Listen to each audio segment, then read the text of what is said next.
हम जिस भगवान की कल्पना करके भागे चले जाते हैं, इधर असली भगवान को हम नज़रअंदाज करते चले जाते हैं। हमारे ऋषियों ने माता पिता को भगवान कहा है, वेद ने भी कहा है मातृदेवो भव, पितृदेवो भव, आचार्य देवो भव।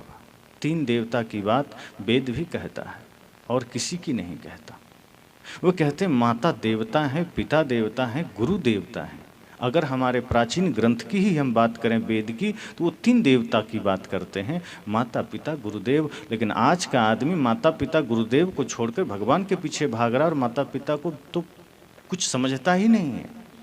आज के बच्चे होश संभालते ही माता पिता के आंखों में आंसू लाने का कारण बन जाता है, दिन रात रुलाता है। और गुरु की तो बात ही मत करो, गुरु तो आज जरूरत ही नहीं समझता। आदमी सोचता मैं खुद गुरु हूँ। तो भगवान के पीछे भागने वाला आदमी जो असली भगवान है उससे दूर होता चला जा रहा है। और जो लोग रामायण पढ़ते हैं उसमें भी आप देखेंगे तो राम जी की जो दिनचर्या है, प्रातःकाल उठ के रघुनाथा, मात पिता गुरु नावहि माथा। अगर कोई परब्रह्म परमात्मा उनके नज़र में होता तो उनका नाम आता, माता पिता गुरु का नहीं आता।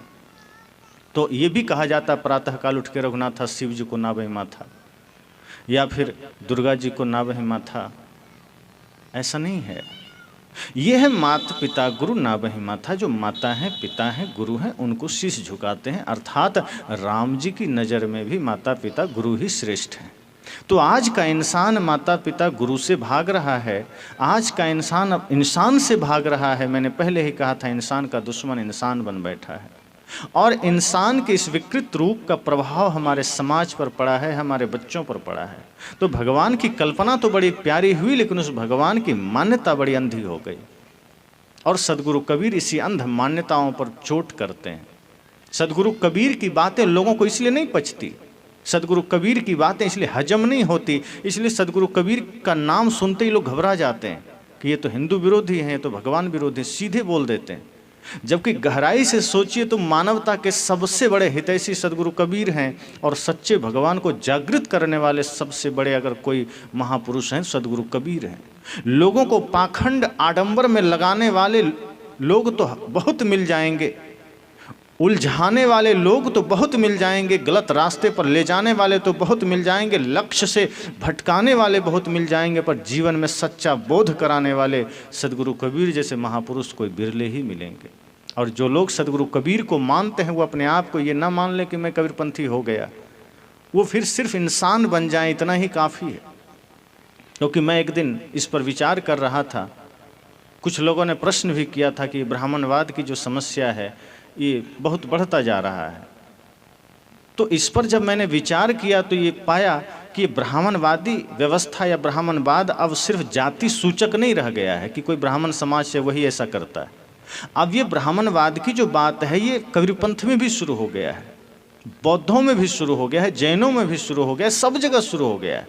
ब्राह्मणवाद का मतलब है पाखंड करने वाला आदमी, ब्राह्मणवाद का मतलब है आडंबर करने वाला आदमी, ब्राह्मणवाद का मतलब है छुआछूत करने वाला आदमी, ब्राह्मणवाद का मतलब है सारे गलत अवधारणाओं को लागू करने वाला आदमी। और ऐसे लोग आपको कबीरपंथ में भी मिल जाएंगे। अब जो कबीर साहब का नाम लेकर ऐसा ब्राह्मणवाद कर रहा है तो वो भी गलत है। अगर राम जी के मंदिर में जाकर के कुछ करना गलत है तो कबीर के मंदिर में जाके करना भी तो गलत होगा। अगर राम जी के आचरण करके ही राम की पूजा हो सकती है तो कबीर के भी आचरण करके ही कबीर की पूजा हो सकती है। अगर कोई सोचे कि राम की पूजा व्यर्थ है तो कबीर की पूजा भी व्यर्थ ही मानी जाएगी, जब तक कि कबीर के ज्ञान को आचरण में ना उतारा जाए। अगर पूरब की तरफ मुख करके खड़ा होना गलत है तो पश्चिम में मुख करना भी गलत है। अगर राम कहना गलत है तो रहीम कहना भी गलत है, क्योंकि शब्द तो दोनों ही हैं। अगर एक शब्द गलत है तो दूसरा सही कैसे हो जाएगा। मैं अक्सर कहा करता हूँ, शब्द अपने आप में कुछ नहीं होते, उन शब्दों को सत्य हम बनाते हैं। कोई भी शब्द तब तक कोई मतलब का नहीं है, कोई भी शब्द तब तक खोखला है, प्राणहीन है, जब तक व्यक्ति उन शब्दों को अपने आचरण में उतार कर उसे सत्य का रूप न दे दे। जैसे आपको प्यास लगी है और आप बहुत प्यासे हैं, बिना पानी के आप व्याकुल हैं, आपको कुछ अच्छा नहीं लग रहा, और मैं यहाँ कागज़ में लिख करके दे दूँ पानी पानी, सबको बांट दूँ, लो पी लो।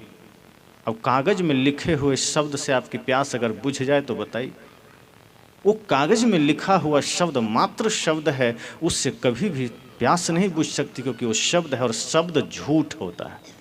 शब्द को सत्य हम बनाते हैं कि कागज़ में लिखे शब्द को देख करके आप पानी की व्यवस्था करें कहीं जाकर कि हाँ ये पानी से प्यास बुझेगी और मुझे पानी चाहिए, और फिर आप गिलास में पानी लेकर पी लें। वो शब्द जब सत्य का रूप ले लेता है तो वो शब्द सार्थक बन जाता है। कागज़ में लिखा है प्रेम, और सब लोग वही प्रेम को रट रहे हैं, कागज़ के प्रेम को। तमेव माता च पिता, कागज़ में लिखा है वही रट रहे हैं। सर्वे भवन्तु सुखिनः, कागज़ में लिखा है वही रट रहे हैं। भगवान के दर्शन से मुक्ति मिलती है, ये लिखा है, यही पढ़ रहे हैं, रट रहे हैं। रियल में वो उतरा ही नहीं है। सच्चाई तो यह है कि वो हकीकत बना ही नहीं, वो सत्य बना ही नहीं, वो शब्द शब्द रह गया।